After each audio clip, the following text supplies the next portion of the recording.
Bismillahirrahmanirrahim. Assalamualaikum warahmatullahi wabarakatuh. Jadi video pada kali ini kumpulan kami akan membentangkan tentang tajuk motivasi kanak-kanak dan remaja menurut Islam bagi subjek penghantar psikologi. Jadi dalam video tersebut terdapat beberapa konten iaitu pengenalan dan definisi yang akan dibentangkan oleh saudara Irfan dan juga objektif dan juga faktor yang akan dibentangkan oleh Isma. Dan juga kesan yang akan dibentangkan oleh Syarif, langkah dibentangkan oleh saya dan kesimpulan akan dibentangkan oleh saudara Huzaifah. Saya akan membentangkan berkenaan dengan pengenalan dan juga definisi. Okey, untuk pengenalan, motivasi ialah usul taklid yang disarankan oleh Al-Quran dan hadis serta memotivasi dari sudut psikologi. Faham tak? Dari sudut psikologi ni kita ada motivasi juga untuk membentuk sasiah diri dan juga peribadi kanak-kanak sudut pribadi. Contohnya membentuk peribadi dan juga sasiah. Sasiah ni membentuk dia punya kriteria dan dia punya sikap di kedepan hari. Dan peribadi ni kata dia punya sifat. Sifat ni contoh yang kita boleh katakan bagaimana dia punya sifat ni, lemah lembut, sopan santun, tak pun dia akan jenis ganas, tak pun brutal. Okey, motivasi yang konsisten dalam membentukkan watak kanak-kanak dari segi psikologi menekankan kepentingan holistik yang menumpuk pertumbuhan intelek, emosi dan juga rohani. Okey, bagi definisi pula saya akan membentangkan berkenaan dengan apa itu motivasi. Untuk sudut bahasa, motivasi ialah proses ataupun sebab yang mendorong tingkah laku kita dan menentukan pilihan kita. Contohnya kita ni nak kena ada motivasi dulu baru kita boleh mendorong kita punya tindakan dan kita punya apa kita nak buat. Motivasi berasal dari sudut bahasa pula. Motivasi berasal daripada perkataan lain iaitu move yang bermaksud gerak. Ia menggerakkan kita untuk mencapai cita-cita dan hidup. Setiap ibu bapa mahu anak-anak mereka berjaya. Jadi motivasi daripada ibu bapa lah yang paling penting untuk tujuan memajukan kehidupan anak. Okey, saya serahkan kepada presenter yang seterusnya. Sekian. Assalamualaikum warahmatullahi wabarakatuh. Saya 07788 Muhammad Ismail Irfan bin Ismail. Hari ini saya akan menerangkan tentang objektif. Tajuk yang saya kaji, objektif pertama iaitu mengenal pasti anak-anak mencapai kenikmatan dalam beribadah kepada Allah.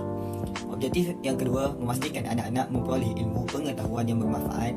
Dan objektif yang ketiga ialah mengenal pasti anak bersemangat dalam mengejar cita-cita yang positif. Seterusnya saya akan membincangkan faktor-faktor yang menyebabkan kurangnya motivasi dalam kalangan kanak-kanak dan remaja pada hari ini.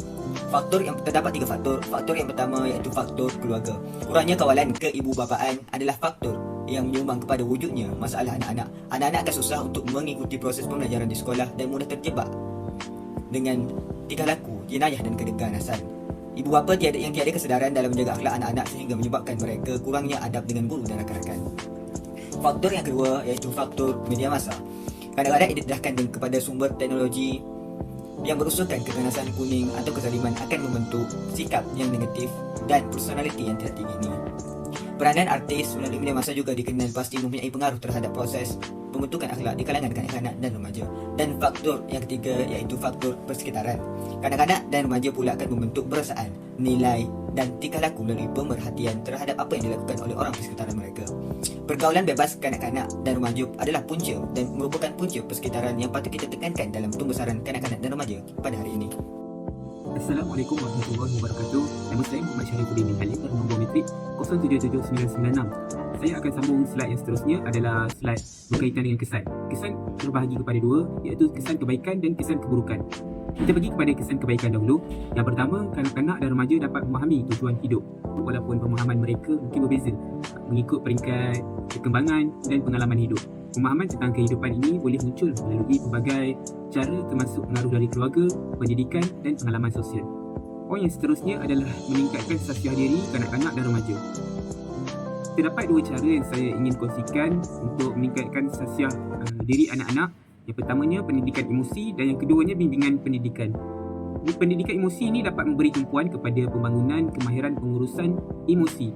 Dan bimbingan pendidikan ini adalah sediakan bimbingan pendidikan yang berkualiti untuk membantu mereka dalam pengajaran dan pembelajaran, galakkan minat terhadap pembelajaran dan bantu mereka menghadapi cabaran akademik.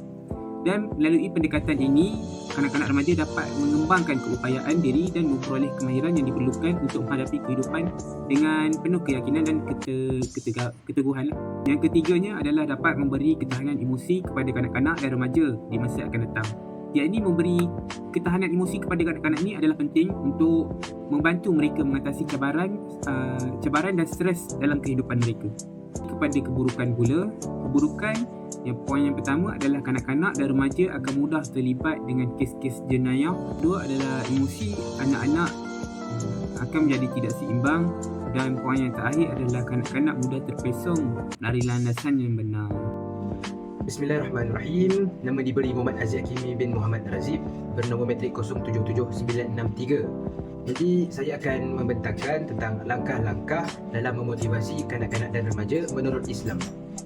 Terdapat 3 pihak dalam langkah-langkah untuk memotivasi kanak-kanak dan remaja menurut Islam. Antaranya ialah tindakan daripada keluarga, masyarakat dan juga pihak berkuasa. Antara langkah pertama ialah bagi pihak keluarga. Ibu bapa perlu memantau pergaulan anak-anak agar tidak terpengaruh dengan benda-benda yang negatif seperti merokok, mengambil dadah dan sebagainya. Bagi pihak kedua pula iaitu masyarakat. Pihak masyarakat perlulah memberi penerapan asas agama kepada anak-anak. Pihak masyarakat perlulah melaksanakan program untuk meningkatkan lagi asas agama anak-anak. Dengan adanya asas agama bagi anak-anak tersebut, maka anak-anak akan dapat membezakan yang mana yang baik dan mana yang buruk. Dan pihak ketiga pula iaitu pihak berkuasa. Pihak berkuasa perlulah meletakkan filter penggunaan media sosial ke arah kebaikan.